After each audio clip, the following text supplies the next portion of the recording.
Hi guys. My duty as a financial advisor is to inform you unsa man gyud ang best life insurance for you. Kasi dahil ka type ng life insurance, it's term insurance and whole life insurance.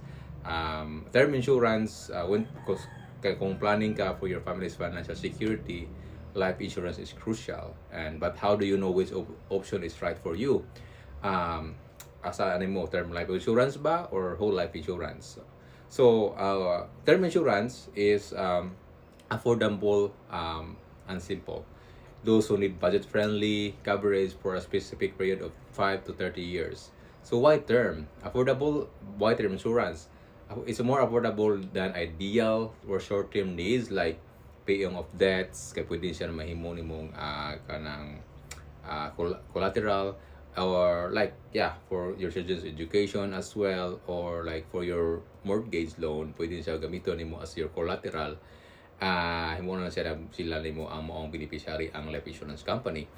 And however, ang note lang nako is ang term insurance wala na siya cash value, and every 5 years it increases. It imong yearly is 7,000, next 5 years could be 9,000 yearly na, like every 5 years mo saka mo increment ang yearly premium na niya.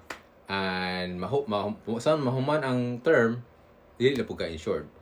And the second is whole life insurance. So the other one is whole life insurance, either VUL or traditional participating endowment insurance. So kani siya nga plan is covered ka until the age of 88 or 100 years old. So kani nga plan na siya na cash value or na guaranteed cash, or sa investment sa VUL na kay madawat nga cash but not guaranteed, pero sa participating endowment na guaranteed cash nga madawat nimo. Living benefits na siya. Unya ang magamit po siya ng cash nimo for emergencies, or like for emergencies magamit ni siya nimo nga kwarta kay like cash value. And more dili mas mahal ni siya kaysa term insurance. However, you are protected for the whole until the age of 100 nimo. So that's why it's how to choose. You to check your budget.